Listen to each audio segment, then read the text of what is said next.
ചരിത്ര നിമിഷത്തിനായുള്ള കാത്തിരിപ്പിൽ ഭാരതീയ കത്തോലിക്ക സഭ ചങ്ങനാശ്ശേരി അതിരൂപത അംഗമായ ആർച്ച് ബിഷപ്പ് മാർ ജോർജ് കൂവക്കാടിനെ കർദിനാൾ പദവിയിലേക്ക് ഉയർത്തുന്ന ചടങ്ങിന് അല്പസമയത്തിനകം വത്തിക്കാനിൽ തുടക്കമാകും. സെന്റ് പീറ്റേഴ്സ് ബസിലിക്കയിൽ മാർപ്പാപ്പയുടെ മുഖ്യ കാർമ്മികത്വത്തിലാണ് ചടങ്ങുകൾ.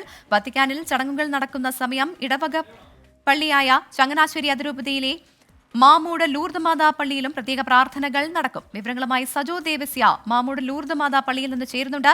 സജോ, വലിയ ആഹ്ലാദത്തിലാണ് തീർച്ചയായും ഈ പള്ളിയുമായി ബന്ധപ്പെട്ടുള്ള ആളുകൾ, പ്രത്യേകിച്ച് ഇടവക വിശ്വാസികൾ എല്ലാവരും.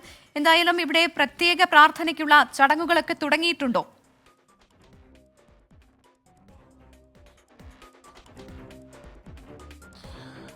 പ്രവിത, ഭാരത സഭയെ സംബന്ധിച്ച്, കേരള സഭയെ സംബന്ധിച്ച് അത്യാഹ്ലാദത്തിന്റെ മുഹൂർത്തം എന്ന് പറയാം. വൈദികനായിരിക്കെ കർദിനാൾ പദവിയിലേക്ക് ഉയർത്തപ്പെടുന്ന ആദ്യ ഇന്ത്യക്കാരനാണ് മാർ ജോർജ് ജേക്കബ് കൂവക്കാട്. അദ്ദേഹം വൈദിക പദവിയിൽ വത്തിക്കാനിൽ സേവനം ചെയ്യുകയാണ്. ആ ഘട്ടത്തിലാണ് അദ്ദേഹത്തെ തേടി കർദിനാൾ തിരുസംഘത്തിലേക്കുള്ള നിയോഗം എത്തുന്നത് എന്നത് ഈ ഇടവകയെ സംബന്ധിച്ചിടത്തോളം അത്യാഹ്ലാദം പകരുന്ന കാര്യമാണ്. ഞാനിപ്പോൾ ചങ്ങനാശ്ശേരി മാമൂട് ലൂർദ് മാതാ പള്ളിയിലാണുള്ളത്. അവിടെ ചടങ്ങുകൾ 8:30 യഥാർത്ഥത്തിൽ ചടങ്ങുകൾ ആരംഭിക്കുക. ആ ഘട്ടത്തിൽ ഇവിടെ സ്ക്രീനിംഗ് അടക്കമുള്ള കാര്യങ്ങളുണ്ട്. അതേസമയം വലിയ ആഘോഷ പരിപാടികൾ ഇവിടെ ക്രമീകരിച്ചിട്ടില്ല. അങ്ങനെ വലിയ ആഘോഷ പരിപാടികൾ, അതായത് വിപുലമായ ആഘോഷ പരിപാടികൾ വേണ്ടതില്ല എന്നത് അദ്ദേഹത്തിന്റെ തന്നെ ആവശ്യപ്രകാരം, നിർദ്ദേശപ്രകാരമാണ്. അതുകൊണ്ട് ഇവിടെ പ്രാർത്ഥനകൾ, ഒപ്പം ഇവിടെ സ്ക്രീനിംഗ് ഉണ്ടാകും. അതായത് ഈ ചടങ്ങുകളുടെയൊക്കെ തത്സമയ സ്ക്രീനിംഗ് ഇവിടെ നടക്കും. അതൊക്കെയാണ് ഉണ്ടാവുക. നമ്മളോടൊപ്പം ഇവിടെയുള്ള ഇടവകാംഗങ്ങളായിട്ടുള്ള ആളുകൾ കൂടി ചേരുന്നുണ്ട്. നമ്മൾ എന്താണ് ഇവിടെ ക്രമീകരിച്ചിരിക്കുന്നത്? നമ്മൾ ഇന്ന് ഇപ്പം 3 കുർബാന ഉണ്ടായിരുന്നു. ആ കുർബാനകളിലെല്ലാം അഭിവന്ധ്യ പിതാവിന് വേണ്ടി സമർപ്പിച്ചാണ് വിശുദ്ധ കുർബാനകൾ അർപ്പിച്ചത്. അതിനുശേഷം വൈകുന്നേരം വത്തിക്കാനി പ്രോഗ്രാം നടക്കുന്ന സമയത്ത് തന്നെ നമ്മൾ ലൈവ് ടെലികാസ്റ്റിംഗ് ഇടവക്കാർക്ക് വേണ്ടി പള്ളിയിൽ തന്നെ അറേഞ്ച് ചെയ്തിട്ടുണ്ട്. അദ്ദേഹം തന്നെ നമ്മളോട് ആവശ്യപ്പെട്ടിരുന്നു വലിയ രീതിയിലുള്ള ആഘോഷ പരിപാടികൾ ഇടവ ദേവാലയത്തിൽ നടത്തണ്ട. അദ്ദേഹം ഒരു കരുണയുടെ സന്ദേശം പകരുന്ന ആളാണ്. പാവപ്പെട്ടവരെ സഹായിക്കുക എന്നുള്ളതാണ് അദ്ദേഹം പ്രധാനമായിട്ട് ഉദ്ദേശിക്കുന്നത്. അതുകൊണ്ട് നമ്മളും അങ്ങനെ തന്നെയാണ്. നമ്മൾ കുറച്ച് പാവപ്പെട്ട കുടുംബങ്ങൾക്ക് വീട് വെച്ചു കൊടുക്കാനും ജീവകാരുണ്യ വിദ്യാഭ്യാസ സഹായമൊക്കെ ചെയ്യുവാനും വേണ്ടിയാണ് ഇടവകയും ആലോചിക്കുന്നത്. അപ്പോൾ നമ്മൾ ലൈവ് ടെലികാസ്റ്റ് ഉണ്ട്. ഇടപെടുകയാണ് ഇപ്പോൾ വത്തിക്കാനിൽ നിന്ന് ചാണ്ടിയുമ്മൻ നമ്മളോടൊപ്പം ചേരുകയാണ്. ശ്രീ ചാണ്ടിയുമ്മൻ, അങ്ങനെ വത്തിക്കാനിൽ എല്ലാ ഒരുക്കങ്ങളും പൂർത്തിയായിട്ടുണ്ട്. ചരിത്ര നിമിഷത്തിന് സാക്ഷിയാകാൻ അങ്ങ് ഉൾപ്പെടെയുള്ള സംഘവും അവിടെ ഉണ്ടല്ലോ. അവിടുത്തെ പ്രാർത്ഥനാ ചടങ്ങുകൾ, ഇതുമായി ബന്ധപ്പെട്ടൊക്കെ എന്തൊക്കെ കാര്യങ്ങളാണ് 24-മായി പങ്കുവയ്ക്കാനാവുക? വളരെയധികം സന്തോഷമുള്ള ദിവസമാണ്. പ്രത്യേകിച്ച് നമ്മുടെ ഒരു സഹോദരൻ ഒരാള് വത്തിക്കാന്റെ അതുപോലെ കത്തോലിക്ക സഭയുടെ ഏറ്റവും വലിയ പദവികളിലൊന്നായ കർദിനാൾ പദവിയിൽ എത്തുന്നു എന്നുള്ളത് നമ്മുടെ നാടിനെ സംബന്ധിച്ച്, പ്രത്യേകിച്ച് ഞങ്ങൾ ഓരോ കോട്ടയംകാരെ സംബന്ധിച്ചും വളരെ സന്തോഷമുള്ള ഒരു ദിവസം കൂടിയാണ്.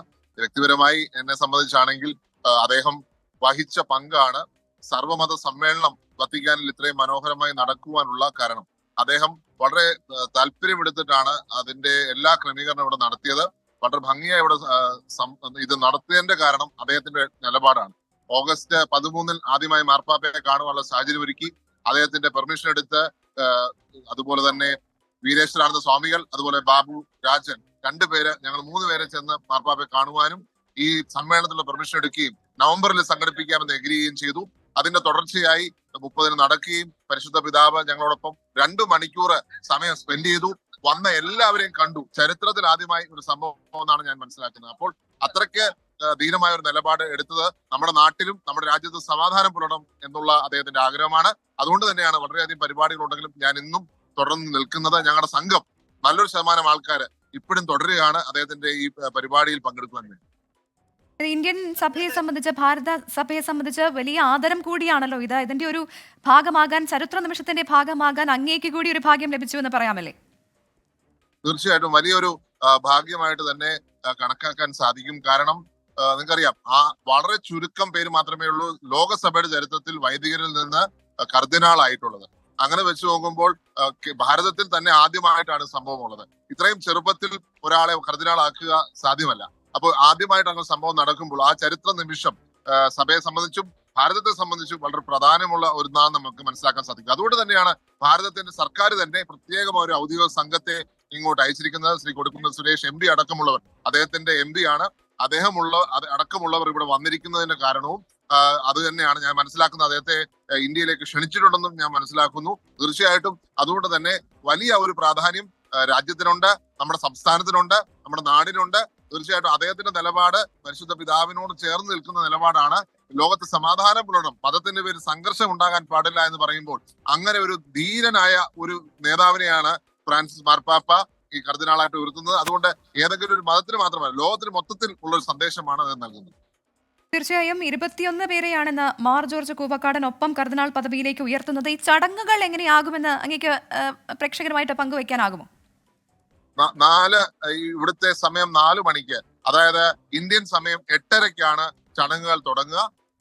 1 മണിക്കൂറിലുള്ള ചടങ്ങാണുള്ളത്.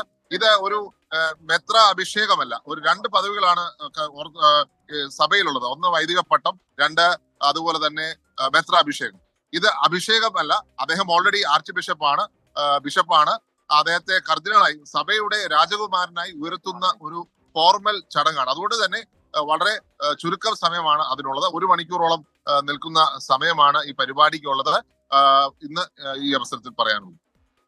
വളരെയധികം നന്ദി ശ്രീ ചാണ്ടി ഉമ്മൻ. ഇപ്പോൾ ഈ ഒരു അവസരത്തിൽ 24 പ്രേക്ഷകരുമായി കൂടുതൽ വിവരങ്ങൾ പങ്കുവച്ചതിന്. ചരിത്ര നിമിഷത്തിനായുള്ള കാത്തിരിപ്പിലാണ് ഭാരത കത്തോലിക്ക സഭ. ചങ്ങനാശ്ശേരി അതിരൂപത അംഗമായ ആർച്ച് ബിഷപ്പ് മാർ ജോർജ് കൂവക്കാടിനെ കർദിനാൾ പദവിയിലേക്ക് ഉയർത്തുന്ന ചടങ്ങിന് അല്പസമയത്തിനകം വത്തിക്കാനിൽ തുടക്കമാകും. സെന്റ് പീറ്റേഴ്സ് ബസിലിക്കയിൽ മാർപ്പാപ്പയുടെ മുഖ്യ കാർമ്മികത്വത്തിലാണ് ചടങ്ങുകൾ നടക്കുക. വത്തിക്കാനിൽ ചടങ്ങുകൾ നടക്കുന്ന സമയം ഇടവക പള്ളിയായ ചങ്ങനാശ്ശേരി അതിരൂപതയിലെ മാമൂട് ലൂർദ് മാതാ പള്ളിയിലും പ്രത്യേക പ്രാർത്ഥനകൾ നടക്കുന്നുണ്ട്. സജോ ദേവസ്യ ചേരുന്നുണ്ട്. മാമൂട് ലൂർദ് മാതാ പള്ളിയിൽ നിന്നാണ് സജോ ചേരുന്നത്. സജോ, മുൻപ് സൂചിപ്പിച്ചതുപോലെ വലിയ ആഘോഷമൊന്നും അവിടെ ഇല്ല എങ്കിൽ പോലും വലിയ ആഹ്ലാദമുണ്ട് സഭാവിശ്വാസികളെ സംബന്ധിച്ച്. ഇനി ഇവിടുത്തെ പ്രാർത്ഥനാ ചടങ്ങുകൾ അത് എപ്പോഴായിരിക്കും ആരംഭിക്കുക? മാത്രമല്ല, ഇനി കൂടുതൽ ഇതുമായി ബന്ധപ്പെട്ടുള്ള വിശദാംശങ്ങൾ എന്തൊക്കെയാണ് നമ്മളുമായി പങ്കുവയ്ക്കാനാവുക അവിടെ നിന്ന്?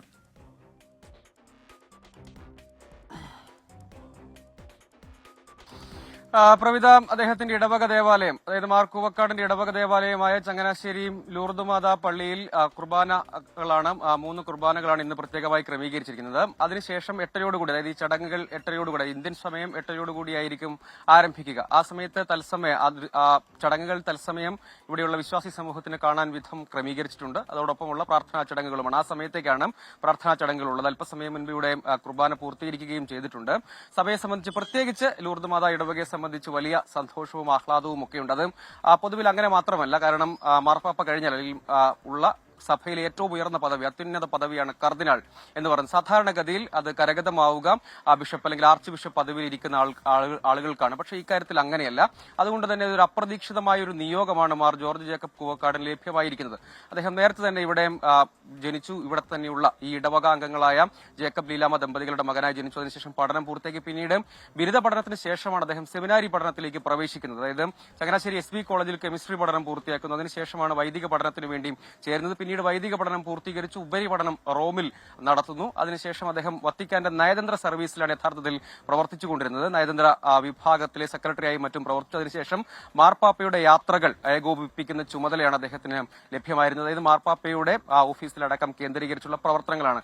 അതിനിടെയാണ് അപ്രതീക്ഷിതമായ 51-കാരനായ അദ്ദേഹത്തിന് കർദിനാൾ നിയോഗം ലഭ്യമാകുന്നത്. നേരത്തെ ആർച്ച് ബിഷപ്പ്, അദ്ദേഹം വൈദികൻ മാത്രമായിരുന്നു. ഇങ്ങനെയൊരു പ്രഖ്യാപനം വരുമ്പോൾ വൈദികൻ മാത്രമായിരുന്നു അദ്ദേഹം. പിന്നീട് ചങ്ങനാശ്ശേരിയിൽ വെച്ച് തന്നെ ആർച്ച് ബിഷപ്പ് പദവിയിലേക്ക് ഉയർത്തുന്ന മേൽപ്പെട്ട ചടങ്ങുകൾ പൂർത്തീകരിച്ചതാണ്. ഇപ്പോൾ അദ്ദേഹം ആർച്ച് ബിഷപ്പാണ്.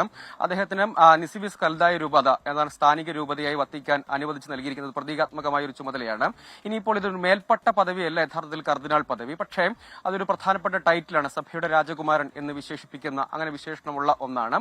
അദ്ദേഹം തുടർന്നും വത്തിക്കാനിൽ തന്നെയായിരിക്കും, വത്തിക്കാനിലെ നയതന്ത്ര വിഭാഗത്തിൽ തന്നെയായിരിക്കും തുടരുക. മറ്റെന്തെങ്കിലും ചുമതല മാർപ്പാപ്പ നൽകുന്നതിനനുസരിച്ചായിരിക്കും. അദ്ദേഹം ഇവിടെ ചങ്ങനാശ്ശേരിയിൽ പഠിച്ചുകൊണ്ടിരിക്കുന്ന സമയത്ത് തന്നെ അദ്ദേഹം CSM എന്ന സംഘടനയുടെ സംസ്ഥാന പ്രസിഡന്റ് പദവിയിലടക്കം അങ്ങനെ പ്രവർത്തിച്ച ആളാണ്.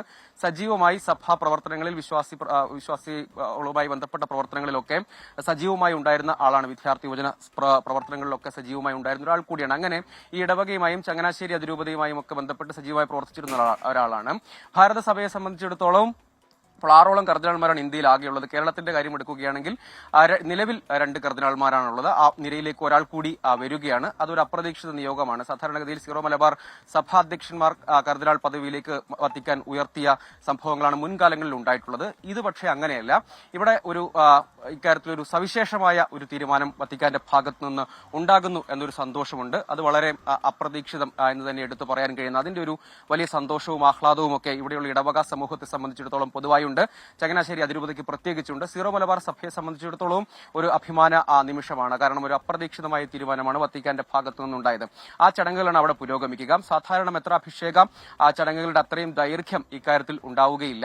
കാരണം അവിടെയുള്ള 21 പേരെയാണ് ആകെ കർദിനാൾമാരായി ഉയർത്തുക, വത്തിക്കാൻ ഉയർത്തുക. അതായത് ഇതിന്റെ ഒരു പ്രാധാന്യം കൂടെ നമ്മൾ മനസ്സിലാക്കേണ്ടത് മാർപ്പാപ്പയെ തിരഞ്ഞെടുക്കുന്ന സമിതി അല്ലെങ്കിൽ കോൺക്ലേവ്, ആ കോൺക്ലേവിൽ പങ്കെടുക്കാനും വോട്ടവകാശം ഉൾപ്പെടെ ഉള്ള ആളുകൾ കൂടിയാണ്. അങ്ങനെ കൂടി അതിന്റെ പ്രാധാന്യത്തെ നമ്മൾ കാണേണ്ടതുണ്ട്. അത്രയും ഉയർന്ന പദവി കത്തോലിക്ക സഭയെ സംബന്ധിച്ച് ഏറ്റവും ഉന്നതമായ ഒരു പദവി എന്ന നിലയ്ക്ക് കൂടി കാണണം. അങ്ങനെ ഒരു പദവിയാണ് കരഗതമാകുന്നത്. അതിന്റെ ഒരു ആഹ്ലാദവും സന്തോഷവും ഒക്കെ ഇടവക സമൂഹത്തെ സംബന്ധിച്ചിടത്തോളം ഉണ്ട്. അത് ഞാൻ നേരത്തെ സൂചിപ്പിച്ചത്, ഇവിടെയുള്ള ഇടവക പ്രതിനിധികളൊക്കെ നേരത്തെ സൂചിപ്പിച്ചത് വലിയ പണം ചിലവഴിച്ചുള്ള ആഘോഷ പരിപാടികളിലേക്ക് പോകേണ്ടതില്ല. പകരം കാരുണ്യ പ്രവർത്തനങ്ങൾ, പ്രാർത്ഥന പ്രവർത്തനങ്ങളൊക്കെയാണ് വേണ്ടത്. തുടർന്ന് ഇങ്ങോട്ടേക്ക് അദ്ദേഹം തിരികെ എത്തുമ്പോൾ നേരത്തെ ഒരു സ്വീകരണ പരിപാടി ഒരുക്കിയിരുന്നു. അദ്ദേഹത്തിന് ഈ പ്രഖ്യാപനം വന്നതിന് ശേഷം അദ്ദേഹം ചങ്ങനാശ്ശേരിയിൽ എത്തുകയും അദ്ദേഹത്തിന് പ്രത്യേകമായി ഇവിടെ ഒരു സ്വീകരണ പരിപാടി ഒരുക്കി. അതിനുശേഷം മെത്രാഭിഷേക ചടങ്ങുകൾ ഉൾപ്പെടെ ഉണ്ടായിരുന്നു. നമ്മളോടൊപ്പം ഇവിടെയുള്ള അസിസ്റ്റന്റ് വികാരി അടക്കമുള്ള ആളുകൾ കൂടിയും ചേരുന്നുണ്ട്. അവരോടുകൂടി നമുക്ക് അവർക്ക് വലിയ സന്തോഷത്തിലും ആഹ്ലാദത്തിലും ഒക്കെയാണ്. കാരണം സഭയെ സംബന്ധിച്ച് തന്നെ ഒരു വലിയൊരു അംഗീകാരം, ഒപ്പം രാജ്യത്തെ സംബന്ധിച്ച് ഇന്ത്യയിലെ കത്തോലിക്ക സഭയെ സംബന്ധിച്ചുള്ള ഒരു അംഗീകാരം എന്ന നിലയ്ക്കൊക്കെയാണ് അവർ ഇതിനെ കാണുന്നത്. സഭയുടെ മാർപ്പാപ്പ കഴിഞ്ഞല്ലെങ്കിൽ അങ്ങനെയുള്ള കർദിനാൾ തിരുസംഘം എന്നത് ഒരു അത്യുന്നത പദവിയാണ്. അതിലേക്കാണ് അദ്ദേഹം എത്തിച്ചേരുന്നത്. വലിയ സന്തോഷമുണ്ട്, അഭിമാനമുണ്ട്, അല്ലെ? അതെ, ഏതാനും മണിക്കൂറുകൾക്കകം ഞങ്ങളുടെ ഒരു മകൻ, ഈ ഇടവകയിൽ ഒരു മകൻ പരിശുദ്ധ മാർപ്പാപ്പയാൽ കർദിനാളുടെ മാറ്റപ്പെടുമ്പോൾ ഇടവ സമൂഹം സന്തോഷിക്കുകയാണ്. ഒരുമിച്ച് ഞങ്ങൾ അതിന്റെ ഒരുക്കങ്ങളിലാണ്. ഒരുമിച്ച് കൂടിയിരുന്ന് ഈ പ്രോഗ്രാം കാണുവാനായിട്ട്, കർമ്മങ്ങളിൽ പങ്കെടുക്കുവാനായിട്ട് ഞങ്ങൾ ആഗ്രഹിക്കുന്നു. ഇടവകയിൽ നിന്ന് ഒത്തിരി പേര് ഇപ്പൊ റോമിൽ പിതാവിന്റെ ഒപ്പമുണ്ട്. ഞങ്ങൾ കുറച്ച് പേര്, അല്ലെ, ഒരു 10-20 പേരോളം ഈ ഇടവകയിൽ നിന്ന് റോമിൽ പോയിട്ടുണ്ട്. ബാക്കിയുള്ളവർ ഇടവകയോട് ചേർന്ന് ഇവിടെ ഇരുന്നുകൊണ്ട് ഈ പ്രോഗ്രാമിൽ പങ്കെടുക്കുവാനായിട്ട് ആഗ്രഹിക്കുന്നു. പ്രതിനിധി സംഘം അങ്ങോട്ടേക്ക് പോയിട്ടുണ്ട്. നമ്മൾ ഇവിടെ ഒപ്പം ഇടവകയിൽ നിന്നും ഒരു പ്രതിനിധി സംഘം പോയിട്ടുണ്ട്. നമ്മുടെ ഇടവകയിൽ നിന്ന് പ്രത്യേകമായിട്ടുണ്ട്. ഇടവകയ്ക്ക് ഒരു അദ്ദേഹത്തിന്റെ മാതൃ ഇടവകയാണ്. ആ നിലയ്ക്ക് ഇടവകയിൽ നിന്നും വൈദികനും ഒത്തിരി അൽമാരും പോയിട്ടുണ്ട്. അവരുടെ കൂടെ അതിരൂപതയിൽ നിന്ന് ആ പോയ ടീമിന്റെ ഒപ്പം തന്നെ ഇടവകയിൽ നിന്നും ഒത്തിരി പേര് പോയിട്ടുണ്ട്. അവരിപ്പം പിതാവിന്റെ ഒപ്പം അവിടെ ഉണ്ട്. ഇപ്പം നമ്മൾ പോകാത്ത ബാക്കി എല്ലാവരും ചേർന്ന് ഇവിടെ ഒരുമിച്ചിരുന്ന് പിതാവിന്റെ സമയത്ത്, അതേ സമയത്ത് 8:00 കൂടി ഇവിടെ ഇരുന്ന് പ്രോഗ്രാം പങ്കെടുക്കുവാനായിട്ട് ഞങ്ങൾ ആഗ്രഹിക്കുന്നത്. യഥാർത്ഥത്തിൽ മെത്രാഭിഷേക ചടങ്ങ് അല്ലാത്തത് കൊണ്ട് തന്നെ കുറഞ്ഞ സമയം ആണ് യഥാർത്ഥത്തിൽ ആ ചടങ്ങുകൾ നടക്കല്ലേ, ആ കാര്യങ്ങൾ കൂടി? അതെ, കുറച്ച് സമയമാണ്. പക്ഷേ ഇത്രയും 21 പേരുള്ളതുകൊണ്ട് ഏതാണ്ട് 1 മണിക്കൂറിനോട് എടുക്കുമെന്നാണ് അറിവ്. നമുക്ക് വലിയ ഇതിനെപ്പറ്റി പരിജ്ഞാനമില്ല. പക്ഷേ അറിവ് 21 പേരുള്ളത് കൊണ്ട് ഇത്രയും സമയം എടുക്കാൻ ചാൻസ് ഉണ്ട്. അതുകൊണ്ട് അത്രയും സമയം തന്നെ ഒരുമിച്ചിരുന്ന് പ്രാർത്ഥനയോടെ ശുശ്രൂഷയിൽ പങ്കെടുക്കുവാനായിട്ടും കാണുവാനായിട്ട് ഇടവക്കാരെല്ലാവരും ഏറെ സ്നേഹത്തോടെ ഞങ്ങൾ സ്വാഗതം ചെയ്തു. സജോ ദേവസിയാണ് വിവരങ്ങൾ നൽകിക്കൊണ്ടിരുന്നത്. ചരിത്ര നിമിഷത്തിനായുള്ള കാത്തിരിപ്പിലാണ് ഭാരതീയ കത്തോലിക്ക സഭ. ചങ്ങനാശ്ശേരി അതിരൂപതാംഗമായ ആർച്ച് ബിഷപ്പ് മാർ ജോർജ് കൂവക്കാടിനെ കർദിനാൾ പദവിയിലേക്ക് ഉയർത്തുന്ന ചടങ്ങിന് അല്പസമയത്തിനകം വത്തിക്കാനിൽ തുടക്കമാകും. സെന്റ് പീറ്റേഴ്സ് ബസലിക്കയിൽ മാർപ്പാപ്പയുടെ മുഖ്യ കാർമ്മികത്വത്തിലാണ് ചടങ്ങുകൾ നടക്കുക.